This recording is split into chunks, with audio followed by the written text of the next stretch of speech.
All right. Hello, everyone, and welcome to this live stream.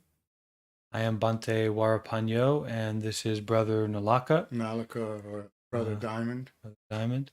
And, Bante, your mic's muted. oh, Hmm. okay. Well, it's unmuted now. Oh, that's a dimension I haven't thought about, but we're in it now. So, we're gathering together today to remember and to commemorate and really appreciate and dive into the teachings of the Zen Master Hsing Yun. So, Master Hsing Yun is a monk and a Buddhist teacher, originally from China, but then established a Buddhist school in Taiwan. And they recently passed away. They recently left this plane of existence, you can say, and that gives us a kind of a good reason, a meaningful reason to gather and to practice meditation together and look at some deep teachings. In Buddhism, birth is not, or death is not really something to be miserable about, or to be too sad about. And the same with birth, it's not something to get too caught up in, but rather it's something that carries within it this deep teaching about the truth. And in that way, it can be a celebration, not related to the particular person, but the opportunity that we have to dive into the truth. And when it's the death of a great monk, a great Zen master and teacher, then we really have an opportunity to look at their teachings and see what they have offered into the world. That's what we're going to be doing today. If you're here on Discord, please feel welcome to share your camera. And that's a wonderful way to say hello and to share your presence here. And if you're watching on YouTube, you can also say hello. And it's nice to know that you are here and joining us to practice together, to be on the path together.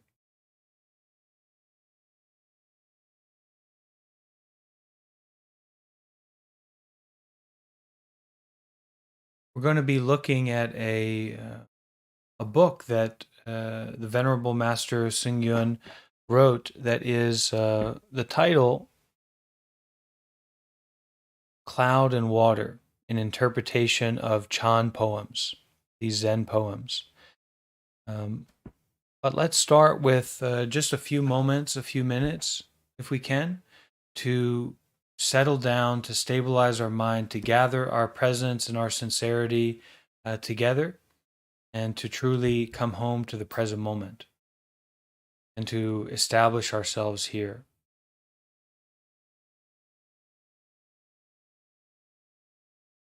And from that point, we will move into our kind of looking at a biography of the master, an introduction to the text, and then we'll start diving into these poems. And there's such a richness and a joy inside of these teachings that I'm really looking forward to sharing with everyone.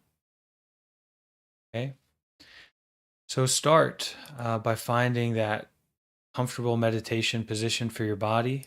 Just adjust yourself and kind of put the body down. Find that comfortable, stable position to be in. When we put the body down, we also put the mind down.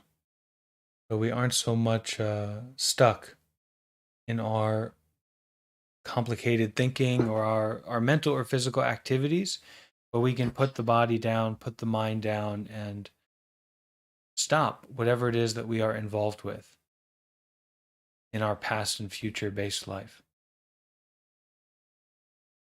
And as we stop all this movement, all this thinking, all this involvement, we can come home to our breathing and we can establish ourselves in the present moment and in this open hearted awareness, this open hearted presence.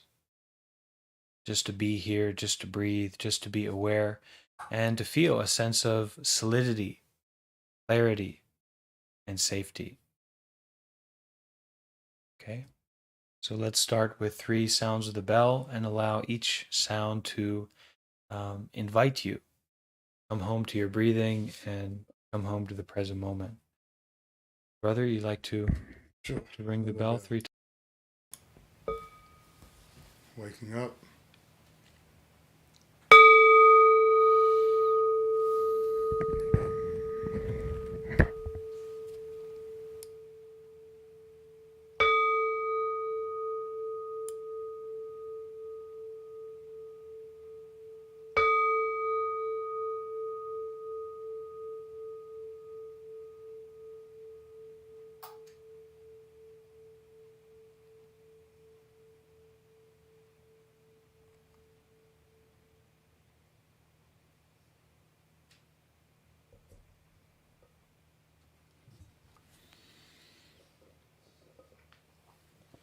We don't need to sink or to fall into or to get stuck in any kind of meditation experience, right? Well, we're going to, somehow get rid of our suffering and have a deep meditation experience, and then we're really with it. We've really got it.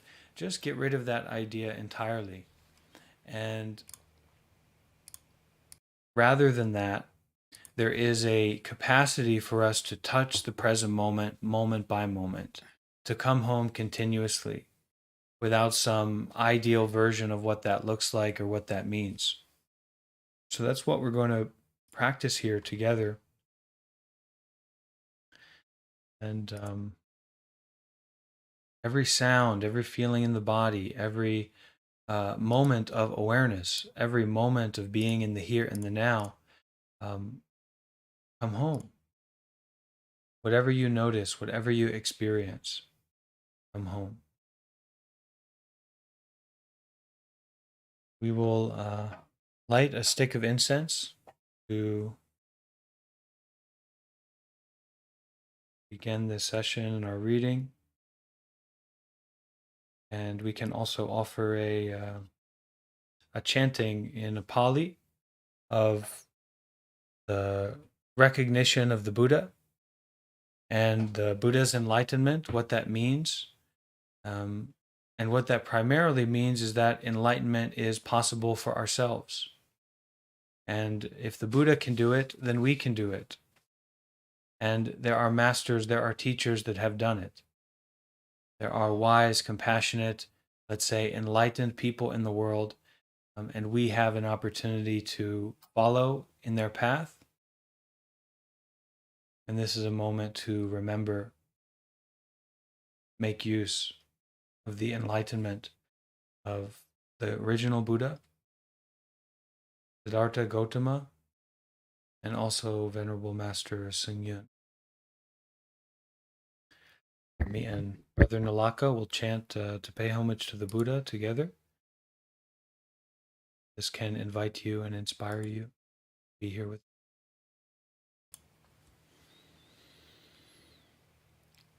Namo tassa bhagavato arahato samma sambuddhassa.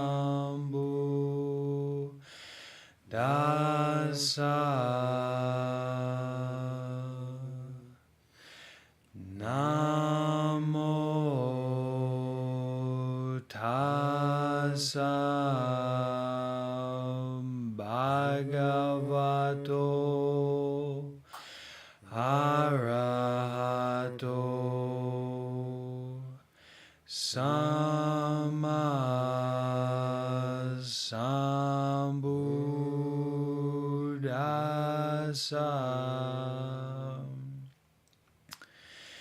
Namo tassa bhagavato arahato samma sambuddhassa.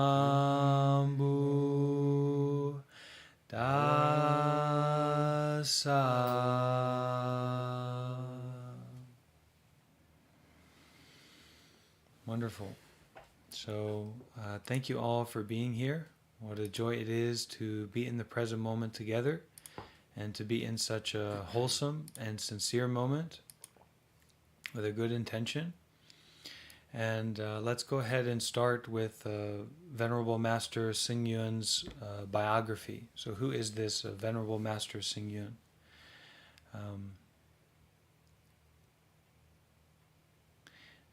Venerable Master Hsing Yun was born in Jiangtu, Jiangsu Province, China in 1927.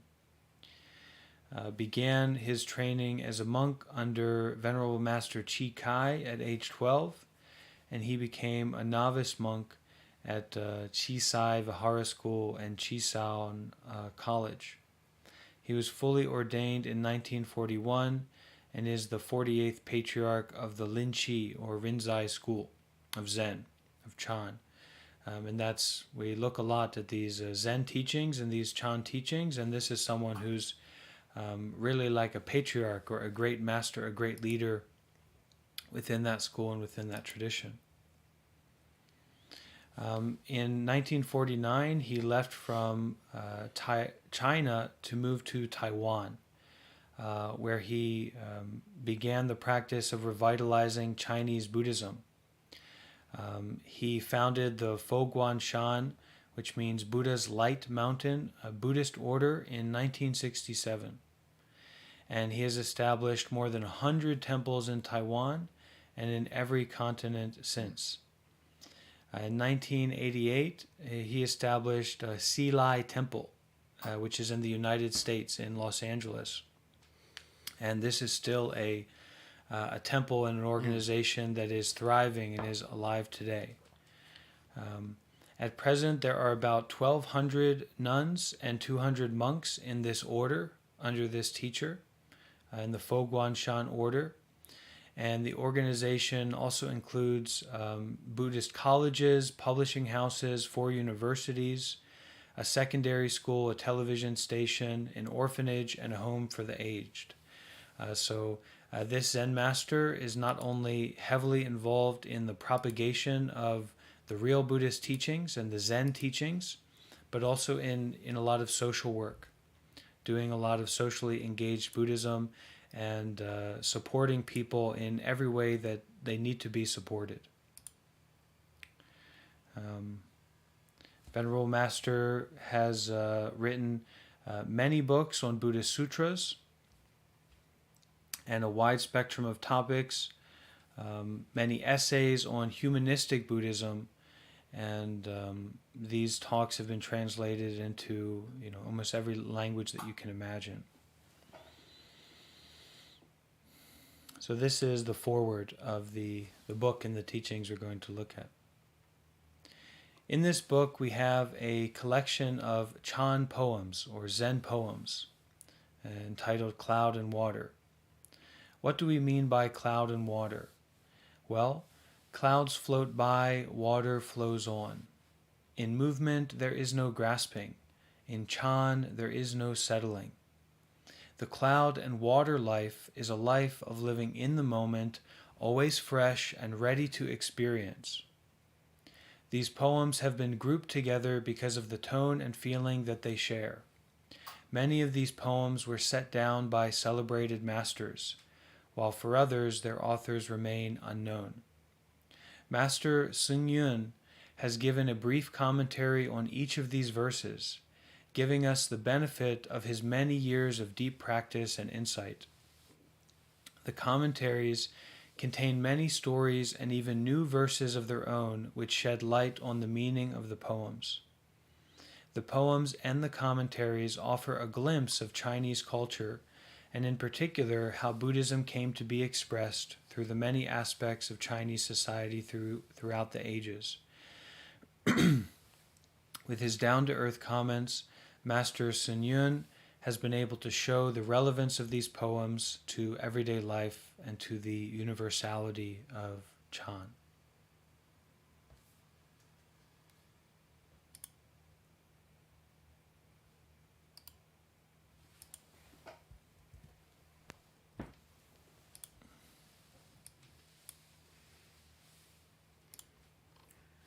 Yeah. Quote right here.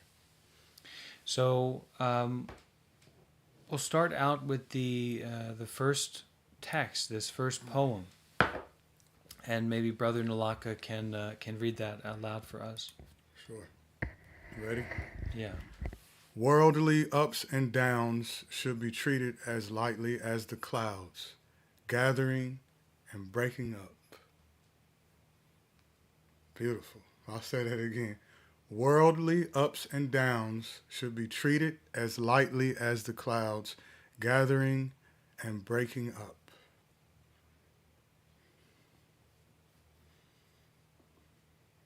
Now this is really curious because this, there's something poetic and lovely about the poem. There's something wise about it. There's something insightful and interesting about it. But it's also absolutely against the worldly way of looking at things, right? It's almost like a sandpaper. It's like a uncomprehendable grit that is grinding against our normal way of looking at things and working with things, right? Worldly ups and downs should be treated as lightly as the clouds gathering and breaking up. But we think, oh, I'm up. I'm wealthy. I'm doing good. I'm doing great. I'm getting more money.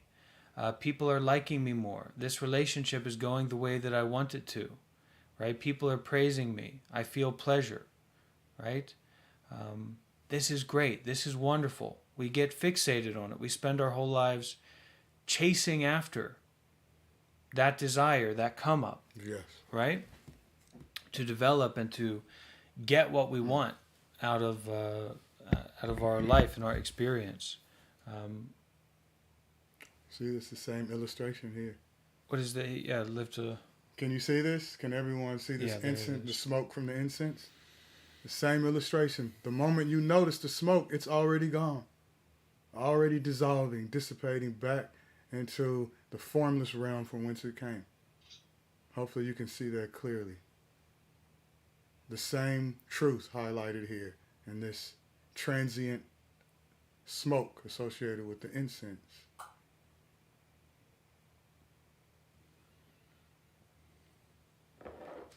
So worldly ups and downs should be treated as lightly as the clouds gathering and breaking up. So that is maybe in meditation, and this is just some Too strong. natural commentary, natural ideas that are coming up from me and Brother Diamond here reading it. But we'll go into the Zen Master Hsing Yun's commentary in a moment. In meditation, when we sit down and when we go to practice, right, to be with our breathing, to be in the present moment, to look inward, we think, oh, wow, I'm relaxed. It feels good. I'm getting it. I'm doing it right. We take it seriously. In the same way we feel a pain or we feel uncomfortableness or we feel a difficulty in practice, and we have that down, we say, oh, geez, I got to give this up. Rather, we can apply this mindset of worldly ups and downs should be treated as lightly as the clouds gathering and breaking up.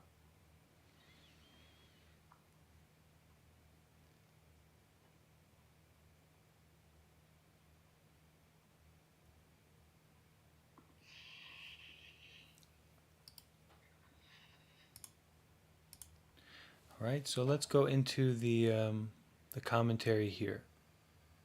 So there's a secondary verse that the master gives for this commentary.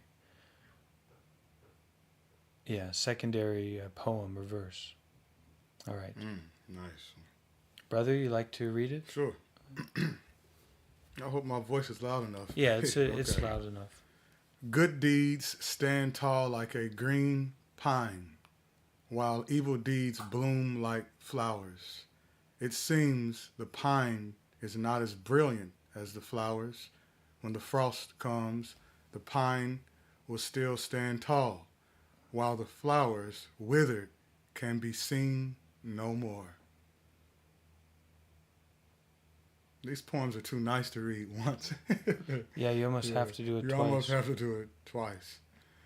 Good deeds stand tall like a green pine, while evil deeds bloom like flowers. It seems the pine is not as brilliant as the flowers. When the frost comes, the pine will still stand tall, while the flowers withered can be seen no more. That's deep. So we'll go into the commentary from the Zen master at this point. This little poem artfully highlights the principle of cause and effect. Good deeds can be compared to a pine tree. When we do a good deed, it may not attract much attention, whereas evil may at first seem appealing. When the time of retribution comes, goodness, no matter how plain, will beget goodness, while evil will only bring about ruin and demise. Let us use another example. Evil can be compared to a grindstone. When you use a grindstone every day, we do not notice it getting used up until one day we realize it has become much smaller. Evil people are like the grindstone. You do not see from the surface that it is being worn out, but actually it is wearing out daily. Good people are like the orchid. You do not see it grow, but actually it is growing every day. If you do evil deeds, do not imagine no one will find out. You cannot escape from cause and effect or even your own conscience. So do not worry about not getting good results for the moment. Just look at the flowers and grass in the garden. It seems you cannot see them grow, but bit by bit they come to full blossom. There is a saying which goes, when one is kind, others take advantage of them, but the heavens will not. When one is kind, when one is evil, people are afraid of them, but the heavens are not. So we do not have to be too calculating about gain and loss for the moment, because karma works across 3 lives, past, present, and future, never failing. Does anyone have a point or a question they feel is important to bring up at this time? A question about where we're at?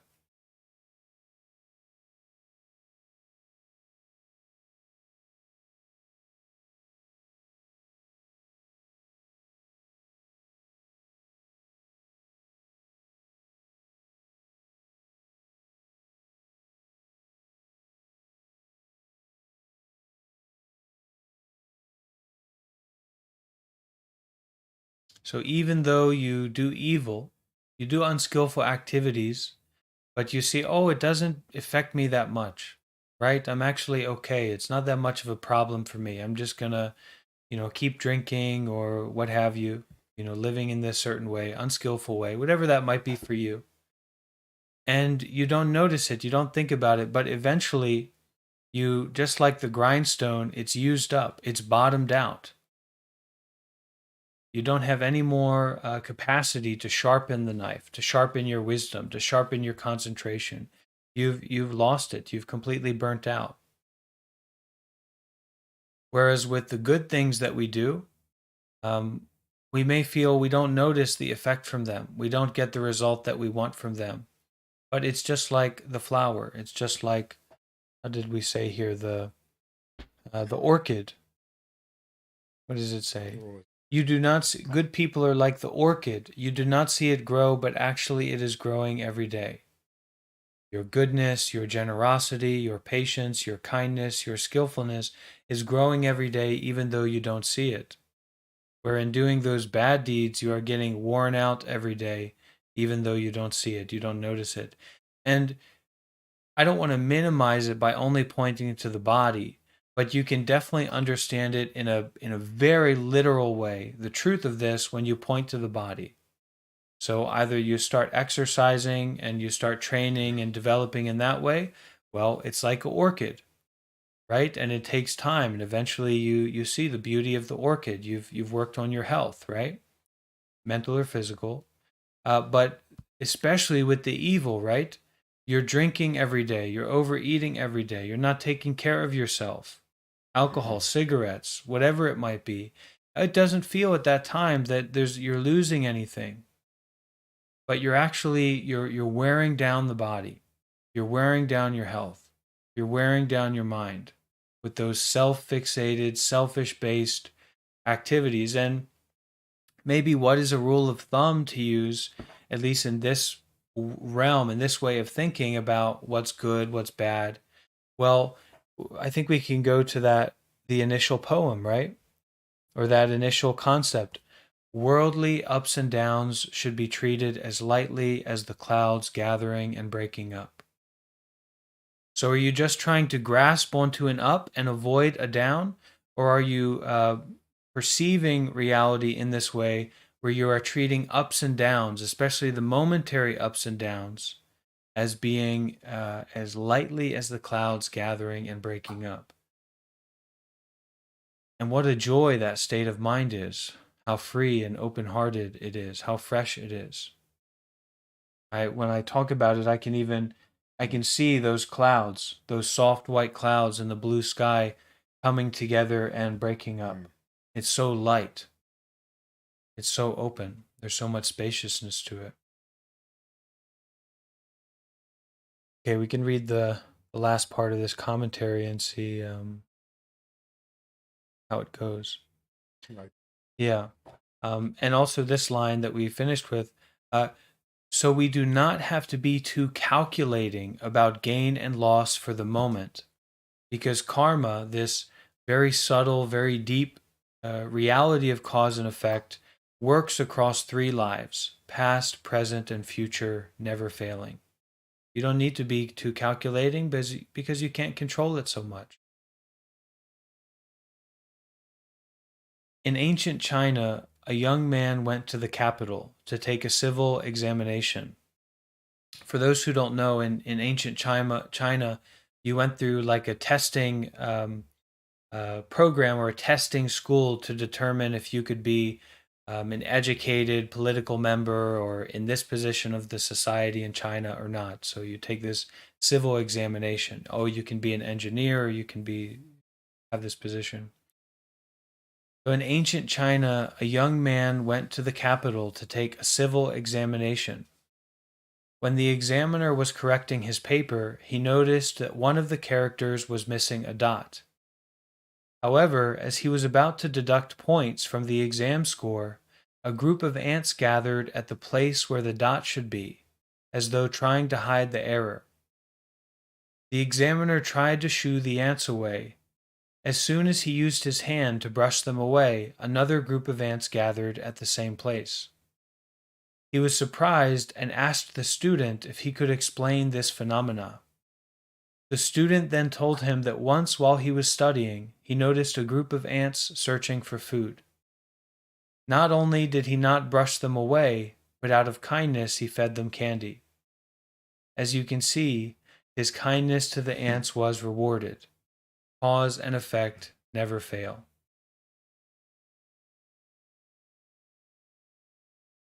And there's something very strong for me that I've noticed.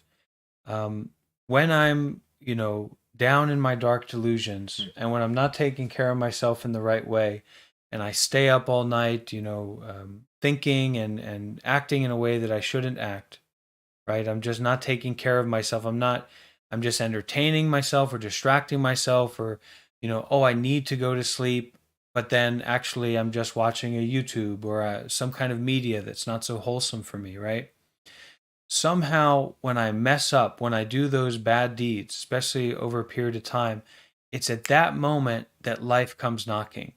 Oh, you didn't expect this. Someone has a problem with you. Some issue comes up. The car breaks down. Somehow it seems like that very strongly for me that moment that I mess up, that's when life says, yeah, you have messed up. And I'm here to show you that and point that out to you.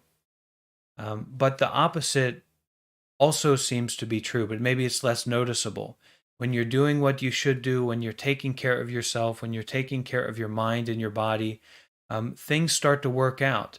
And then even if something does come to greet you, it greets you in a way that is secondary to your goodness. So before we move on, we'll read that poem again. All right. So, good deeds stand tall like a green pine, while evil deeds bloom like flowers. It seems the pine is not as brilliant as the flowers. When frost comes, the pine will stand tall, while the flowers withered and be seen no more.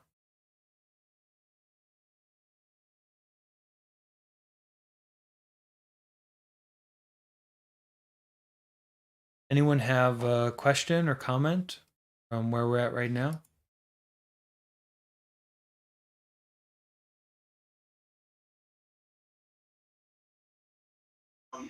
Some things that story um, reminded me a lot of one particular time that I ended up having a very difficult um, bout of anxiety when I took a trip to go visit some family down south. And a family member that I always associate with dragonflies. I don't know if you're past that or whatever. I don't know how much I really believe in it, but the dragonfly was there always for me when I would start to kind of dissociate and wander off. And every time that I pulled my focus away, the dragonfly moved, picked up where it was sitting, and and then returned back to its spot every time without fail. Just started wandering.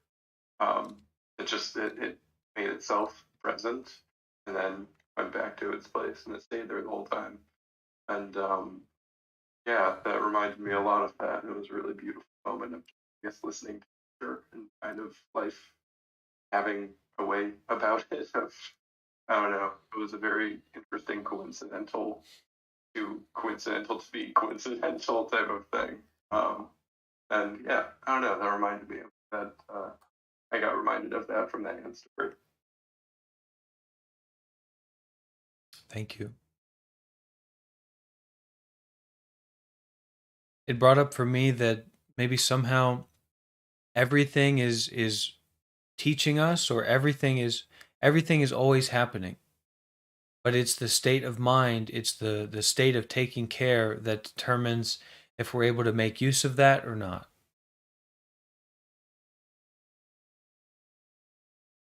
Everything, some people have a mindset, oh, I want to do the guided meditation, I want to have the, special meditation experience or the ideal teaching, right?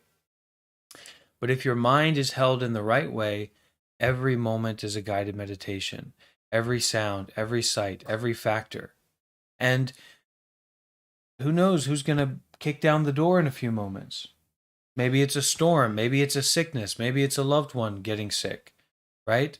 So it's, to come home and not to take this lightly, this opportunity to be in nature, this opportunity to be among spiritual friends, right? To have the Dharma, to have a remembering of this great master, Hsing Yun, this entry point that we have, and really to not to sink into it, but to show up to it continuously, to enjoy fully. Because if you sink, you'll just sink to fall asleep, and you're not making the best use of the time, or you fall into a trance, right? But to make use of this, to really show up, to really be here wholeheartedly, and that every factor, every sense, visual, mental, auditory, everything is just inviting you to stand tall like a pine tree, to have that mindset of even to accept the frost, even to accept the cold, the difficulty, the pleasure, the pain, in such a light way as the clouds gathering and dissipating moment by moment, and to be there for it. And that's inclusive of changing your posture or not changing your posture, right? That's inclusive of laying down or standing up, or having a drink of water, or stretching, or lighting some incense. It's open. door is open. Brother, you like to read this one? Yes, because I had this on my mind actually. So I'll read this first. Our conscience will tell us if we are really good or bad. We don't have to ask what is the cause of our bad luck or good fortune. There is no escape from the law of cause and effect. It is just a matter of time before the effects will come. See, this segues into a talk about this witnessing experience that every sane person has. We won't go into schizophrenia and so on because it gets very complicated. But a normal person, neurotypical person, has what is analogous to error correcting code software. I actually use that language now too in the modern world. We have an ability to reevaluate our actions. And it happens spontaneously at times, but through mindfulness, it becomes intentional. You actually review your actions. But most normal people, when you shout at someone, when you hit someone, you know it's wrong, and you internalize that sensation as discomfort. And you may try to bypass it by fiddling or streaming content online to ignore the fact that you did something that you know. Conscience, when I say you, I'm talking about that conscience element, knows. And that's also shaped by one's socio-economic, cultural background. But there are also universal ethics. We won't go into that, of course, but I'm sure all of you know that it's loaded, of course. But we all, from a certain age, know general universal cues of what is right or wrong, what is wholesome or unwholesome. And through that, also, you can get into a talk on Buddha nature. All from conscience, when you investigate what this conscience he's talking about here. You don't have to ask, what is the cause of our bad luck or good fortune? Because cause and effect. Yeah, it's know. Cause and effect. So, look, if I was a bully, I wasn't, by the way, but if I was a bully as a young man, then that will become apparent to me in life when I'm older regarding my actions and my experience. First of all, you condition yourself to carry that bully energy, so you'll be a bully type. You're into the world of politics, you bully people. Donald Trump, case in point. You see, actually, I was listening to a podcast earlier about traits. We all have certain traits, and you become aware of them through an aspect of consciousness we call conscience. And everything you do has a root cause and condition, and those causes and conditions have other causes and conditions. And that's why you were saying, Bhante, earlier about how it's very complicated. Karma can be very deep, but on the surface level, regarding everyday actions, how you speak to someone, how you eat, what you watch, what you listen to is all shaped by what you were doing in the previous moment, right? Going all the way back to childhood. Also what you experienced. So if you're around violent people, perhaps you're prone to violence, or you will make sure you stay away from violence. Extremes. You might become a very violent person, or you might become very timid and untrustworthy, right? You'd be very skeptical or cynical. And that's all from an experience as a child. That experience is an action, and your actions also have an effect on your behavior. So moment by moment. Moment by moment. And tracing it back. You change the structure of your mind, the structure of your brain. That's the physical correlator, the body you were talking about. And I also just have to throw in, we're all a little bit schizophrenic. We're all a little bit anxious. We're all a little bit depressed. We all have a little bit of negative traits, negative states of mind. We also have a little bit, or access to a little bit, of these wholesome, positive states of mind. What we feed, how we act, how we get involved moment by moment, that's what we develop. Those are the seeds we plant in our mind. Okay. So let's read this one more time, and then we'll go into the commentary. from the Zen master. So, our conscience will tell us if we are really good or bad. We don't have to ask, what is the cause of our bad luck or good fortune? There is no escape from the law of cause and effect. It is just a matter of time before the effects will come. Do you want to read this one? Sure, Brother? yes. He said, the Chan master said, Hsing Yun, our conscience will tell us if we are really good or bad. That's a quote. Our conscience will tell us if we are really good or bad. Others may not be able to tell if we are really good or bad, but we ourselves will know. Also, heaven and earth will know. We cannot escape from cause and effect.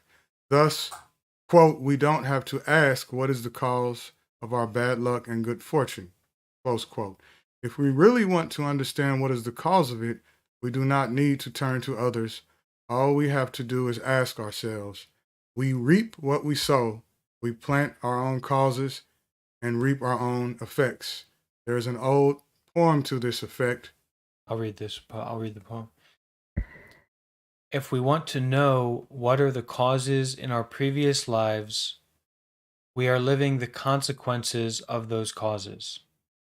If we want to know what our future lives will be like, all we have to do is look at what we are doing today.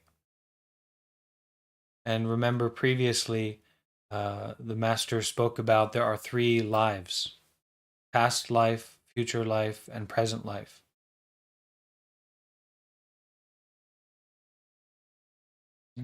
Okay. Yeah. Some may have doubts in the law of cause and effect. They may see some really nice people falling into hard times, while some crooks are not punished and seem to have everything going for them. What they did not know is that it is the working of cause and effect. Why are some nice people in hard times? The reason is they have not exhausted their bad karma from previous lives. It is just like paying off an old debt. Then why are some sinister people enjoying a good life? The reason is they have not exhausted their good karma from previous lives. The law of cause and effect spans 3 lifetimes: present, the past, and the future. Then he repeats, there is no escape from the law of cause and effect. It is just a matter of time before the effects will come. We continue. Yeah, finish. Some plants yield fruit every year. If we plant this type of plants in the spring, we should be able to harvest in the summer. Some karma will manifest in this life. Some plants take 2 years to yield any fruit. Some karma takes 2 lifetimes to manifest. Some plants take many years to yield any fruit. Some karma takes many lifetimes to manifest. There is no uncertainty in the law of cause and effect. It is just a matter of time. I just want to offer this piece of advice.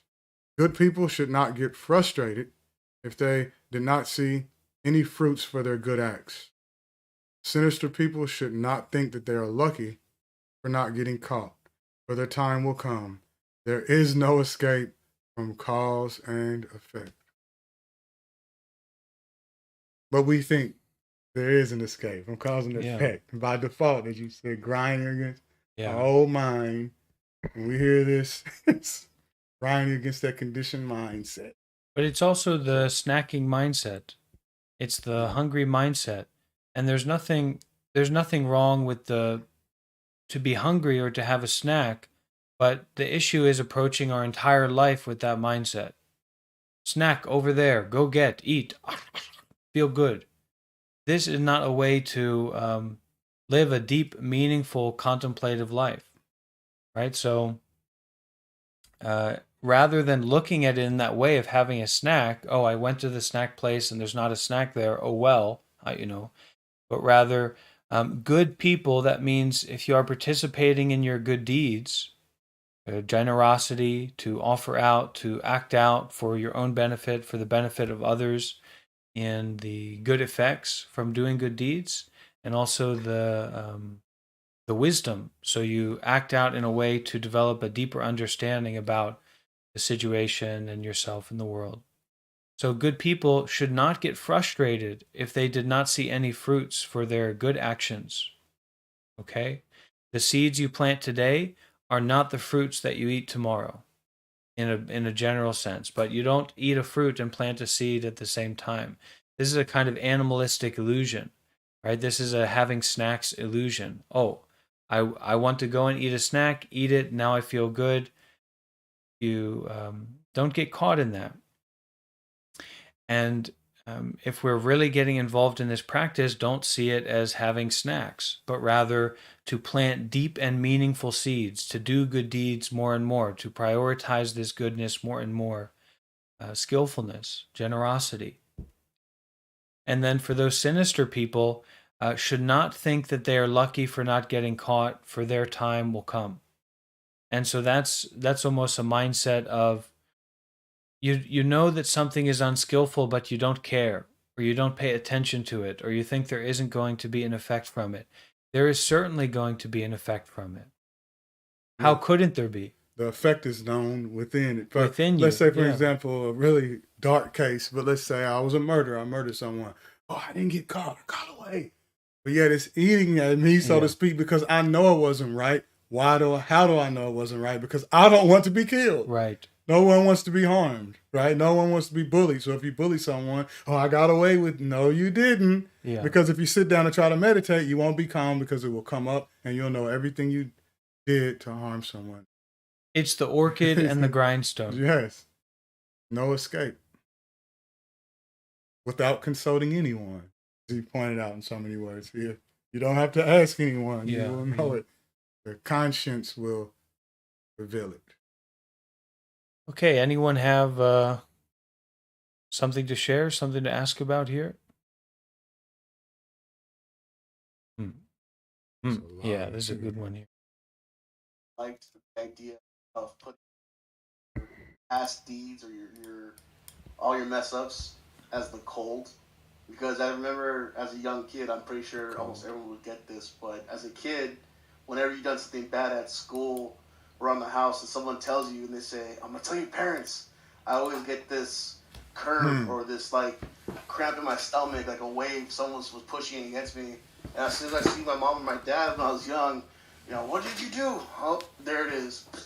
It all comes to light, you know. And even now, as an adult, I'm looking back at some of the bad things I've done, you know, recently as an adult and whatnot, and I just know that even though, yeah, I've curved my tracks and whatnot, everything's good, I just know, well, for one, the man in my head is yelling at me. I'm yelling at myself, saying, dude, you know you messed up. Like, you knew what you done. And then, of course, in the back of that guy's head is paranoia, going, dude, we're going to get caught. I just know it. What do you think? So it's so crazy that they made that poem that good deeds are like a pine tree, and bad deeds are just like a blooming flower. Yes. That made sense. I like that. Thank you guys. And that effect from, you know, the reason that you do a bad deed, an unskillful action, or a self-fixated, a desire-based action, or an aversion-based action, rather than one that is founded on generosity and a deeper understanding about the truth, the nature of the self, the nature of suffering. Why do you suffer? You're grasping and you're avoiding. So a bad action or an unskillful action is like a flower. It seems quite sweet. It seems quite tasty at that moment. But it's nothing compared to the pine tree. And eventually the frost will come. The frost is coming, right? For sure. Totally. Old age, sickness, death, boredom, difficulty, a car accident, flat tire, the job doesn't work out, the relationship doesn't work out, you get sick, right? The frost is coming. So don't be deceived by that sweetness of that flower of a desire-based action, a selfish-based action, reactionary-based action, anger, greed, delusion, right? Hatred, confusion, craving, non-practical thinking, negative thinking. That's amazing. It also reminded me too when you said about people who keep on asking themselves, "Why am I like this?" or "Why am I in such a bad spot?" I always used to hear when people like when people put the blame it on other people or other things, I used to tell them off the bat. I tell them, hey, whatever time you point the finger of blame, 3 point back at you. Like if every time you point your finger, every time you point your finger at something, yes. legit look I'll at say that too. Hand, 3 point back, right back at you. I love that. Yes. I wanted to point out, by the way, though. Thank you guys. There's an important part about the actions, though. There's no one-to-one correlation between the action. Yeah. It's the Buddha made that clear in the early Buddhist text. You can't say because I did this, I'll experience this, because he or she did this, they'll experience that. We don't know. It's too very subtle. It's too subtle. Yeah. Very complicated, very subtle. And that's one of the wisdom dimensions of this teaching, is that it's not just like, hey, hey, you, don't be confused, you're getting what you deserve. It's not just that. Right, it's don't waste your time trying to calculate, why is this happening to me? Why am I in this situation? It's cause and effect. And if you want to transform it or work with it or get involved with it, right, you need to act. You need to do good deeds more and more. You don't need to calculate or figure out, I'm going to do this and I'm going to get this, or, I'm experiencing this because this in particular. You don't know. You don't understand. And in general, try not to burden other people with your suffering and your confusion and your nonsense. All right? You're burdened enough by it. You don't need to burden other people with it. Okay? Just, have that understanding. It shouldn't be, too confusing to understand that. Sure, you can try to say you're sorry. You can try to make amends. But mainly you need to do that work inside of yourself. And then maybe you write a letter. But in general, don't bother people with your confusion, your problem. Fix your problem and then put yourself in a position where you don't have an idea to bother people, right? Or to burden them. I've had this suffering. I realized it. Wonderful. Keep it to yourself and become a Buddha. Become enlightened. If you really want to pay back that debt to someone who you've hurt or harmed, become a Buddha. Become a good person. Become lovely and wonderful. And you don't need to go and tell them about that. Right. Okay? It's just, it's in and of itself. It's the taking care and the offering out. All right, so Morgan. Let me find another one. I would like to, with that in mind, I think maybe, if you're burdened with depression, say, do reach out to people.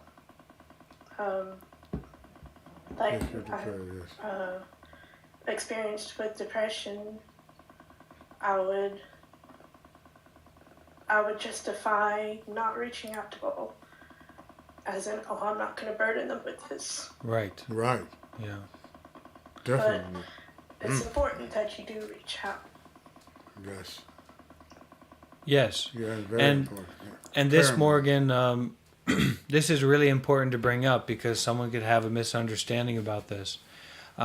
If you're reaching out for help, if you're reaching out for support, you need to reach out. You need to let people know. But you also need to do so in a way that is consistent and contemplative and that is gentle. All right?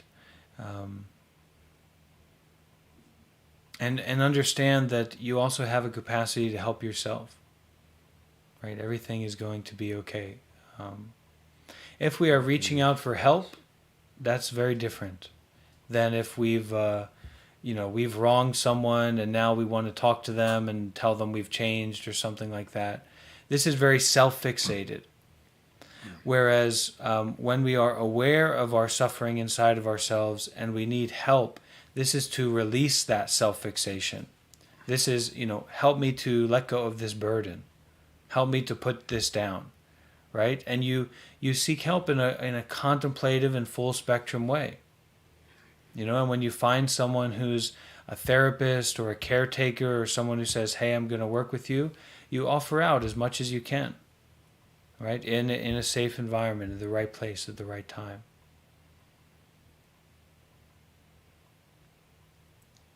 Thank you, Morgan. That's That's really important. Very important, yes.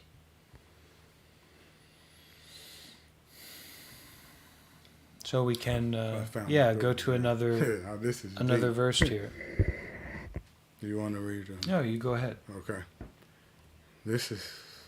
He's going deep now. This is a profound text, so we'll try to be very practical with the explanation and reading from the Master. Before I was born, who was I? After birth, who am I? We come into this world with happiness and depart with sorrow. Who is the one on the deathbed with his, I added her, eyes closed? Twice for his poems.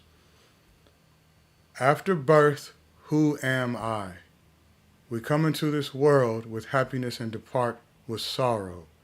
Who is the one on the deathbed with his or her eyes closed?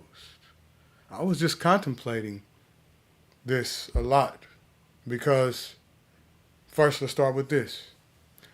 They say I was born January 25th, 1981. That's what it says on the birth certificate. But that marks the moment of coming out of the womb. Is that the actual birth? So we can just start right there. Before I was born, first investigate when was I born. I didn't even get to the commentary yet of what the Master is saying, but already my mind has been through years of meditation and mindfulness contemplating this. Because that's what happens when you meditate, right? And live mindful, you start investigating. Before I was born. So first, when was I born? Clearly it wasn't when I came out of the womb. That's not my actual birthday. That's the moment of a being coming out of the womb that develops into something else because it had no substantiality. It wasn't an absolute thing. It was morphogenesis. At one point in time, you were a single-celled organism. And then you replay evolution out at a very fast scale, right? So there's a lot in there. After birth, who am I? Okay, you came out of the womb. They say your name is Desmond, or your name is what your name was before you. Your secular name. All children are generally happy, right? We all know how happy we're running around all day naked. And it's a celebration. Yeah, right? it's a Birth celebration. is a Oh, celebration. baby is born. Oh, baby so-and-so. Then you grow up, there's trauma, people die, and you get into that. Who is the one on the deathbed with his or her eyes closed? Would you like to add something to that before we read? Because it's lengthy here. Yeah, I mean, of course, there is a quote-unquote real true story and a real true person that we can convince ourselves of. I went through this happened like this, that happened like that, da-da-da-da-da-da-da. And that's very, we have almost a limitless capacity to empathize with that. Limitless. And to kind of believe in that. But I always look to movies. Movies have been very impactful in my life, and TV shows and this kind of content. When I watch a movie, and when Americans watch a movie, right, there is this, it must be almost evolutionary in a sense, but this capacity to look at something and be fully convinced by it, fully knowing that it is not true and it is not real and it is not authentic, that it's not actually the truth in the way that we would subscribe truth to, of being legitimate and real and truthful. And this quality of truth that I'm talking about is inclusive of all of our stories and all the different dimensions of those stories and all the different perspectives and the cause and effect that went into it. It doesn't exclude any story. It also doesn't include the fake stories, right? Or the James Bond. It's inclusive of all that. But when I look and watch a movie like that, the only way that I can stay watching something like that is if I'm convinced. And so what am I being convinced of something? What am I being convinced of is that this is somehow authentic or real or true, when in fact it's the opposite of true. It's produced, it's directed, it's scripted, it's there's no truth to it. There's no actual reality to it. And yet I see in myself also this real true story that I find myself to be involved with, that I can describe in many different ways. But most of the time, it's not a movie. It's not a story. And there's a massive dimension or way of practice to tune into storylessness. Okay, present moment awareness. But that is inclusive of stories and situations, and taking care of situations the best we can, from whatever dimension makes the most sense to take care of it, whatever is most practical. So this question of who is this person is not just playing games with the mind or playing games with my way of seeing myself or understanding reality, but it's a vivid and alive question that goes to the core of my capacities to know the truth and to understand my nature, to understand reality in a real way, not in a superficial way, or just the way that most makes sense for me to understand it, or would seem to, right? A kind of this passive consumption of my trauma, my mistakes, who I've hurt, who I've helped, the situation I'm in now. You'll go crazy. You just feed all your energy to that, right? This person's like that, da-da-da-da-da. But then, there's a real true story behind it. It's a nightmare. Get rid of it. Turn it off. Turn that movie off. Put another one in. And even better than that, is to come home to the present moment, right? And to get our joy and our freedom and our insight from, rubbing your hand on a wooden table, or the feeling of breathing. Well, now what kind of story is this? Yeah. And you can almost invoke this sufferings or difficulties or mistakes or, the high position that you're in. And you can renounce it. You can recognize it, and you can proclaim your abandonment of that, even though you feel the entanglement with it. Okay?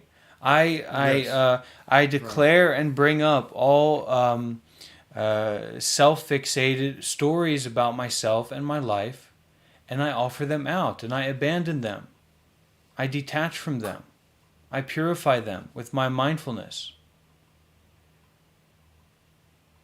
But to do that, there has to be an opening, there has to be a questioning, there has to be a curiosity that's not just based on assumptions or what seems to be the case. So let's read that one last time, that That's poem. powerful. It's And then we'll go into the commentary. Before I was born, who was I? After birth, who am I? We come into this world with happiness and depart with sorrow.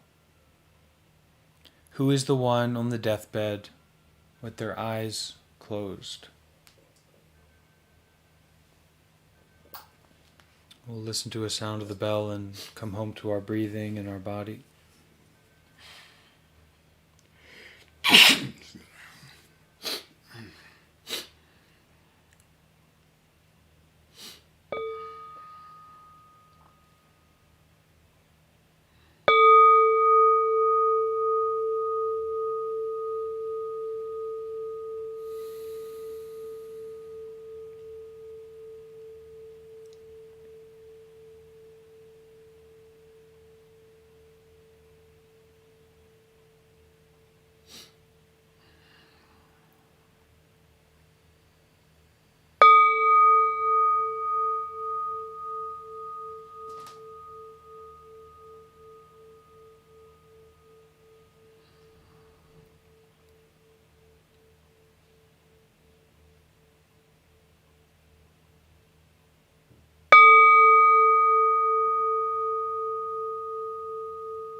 Okay, so we go into this teachings, commentary from Venerable Master Hsing Yun. This verse that we just read comes from the Qing Emperor Shunqi's poem in praise of the monastic order. His questions are aptly put. Do we know where we come from? Who we were before we were born? The human body is made up of the four elements of earth, fire, water, and wind. When we die, these four elements scatter and are regrouped as we take on another physical form with rebirth in one of the 6 realms of existence. We are lost as we move from one realm to another. We do not know what we are doing in the womb, and when we are born, we do not know who we are. Most people rejoice at births and lament upon deaths. What is true joy? What is true sorrow? Once a Chan master was going door to door to seek for alms. It happened that one of the families he visited had just had a new baby, and everyone was congratulating the new father. The Chan master, however, started crying out loud. The new father was very surprised and asked him why he was crying. He replied that he was crying because there would be one more death in the future. Birth comes from death.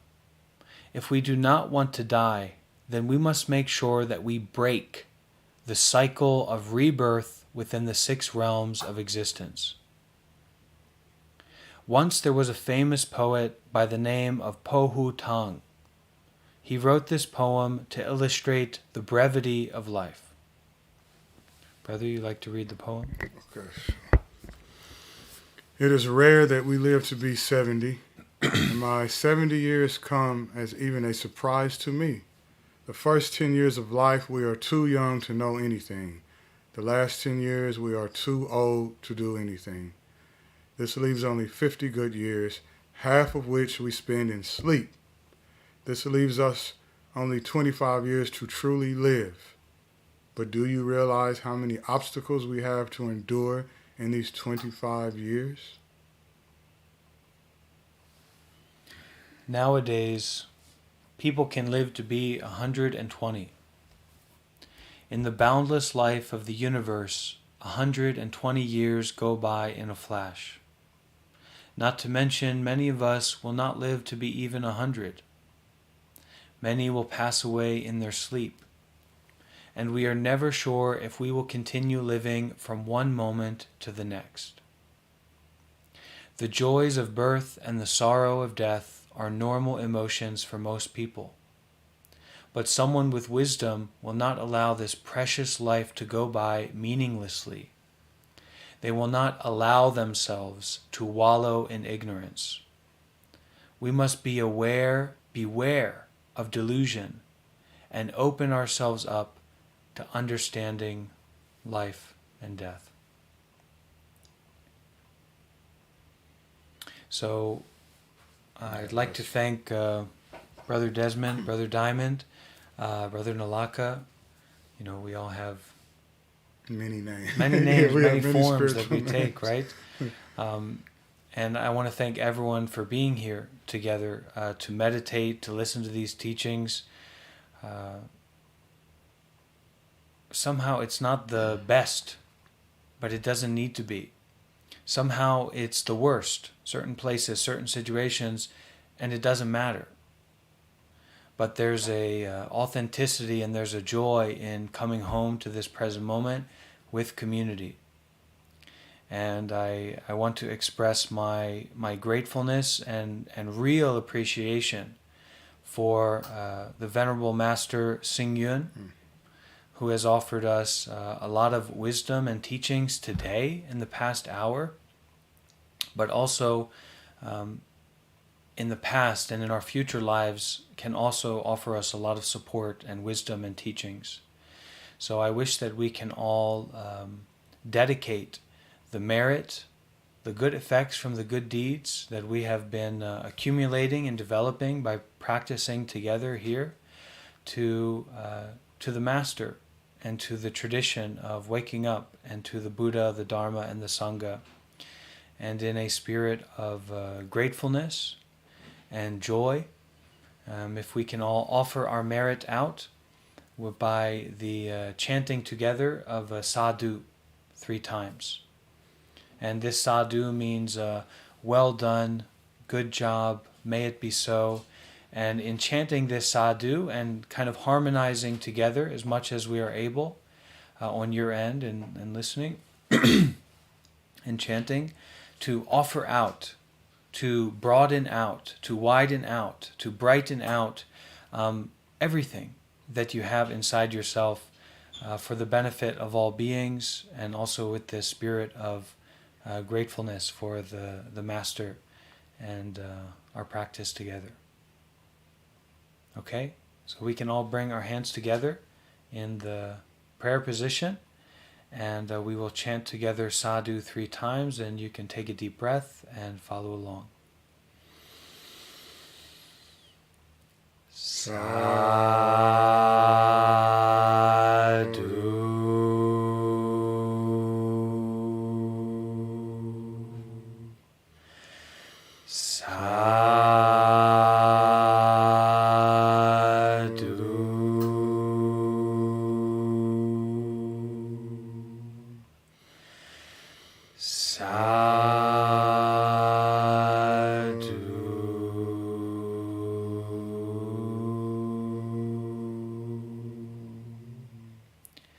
And we can make a deep bow.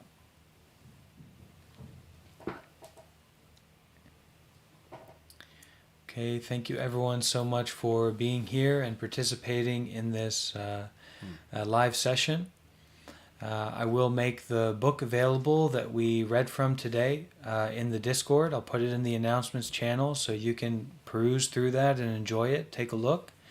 And also in the description of the YouTube. Of course, you can join the Discord, but we also have a link to the organization of Venerable Master Hsing Yun. So you can investigate that and get involved as much as you like. Okay, Suki Hotu. Suki Hotu. Thank you, everyone. Thank you, Joy. brother, for being here. My pleasure. Thanks for inviting me. Yeah. Bye, everyone. Nice online community. That's good. Yeah, Especially the wonderful. one who mentioned depression, because that hit home. I was there before. I told you about that. Then this was back in. And all of the YouTubers, don't be shy to like, subscribe to, and share your mindfulness, your happiness, your peace, your joy, and these wonderful teachings, okay? Take care. What up? Facebook still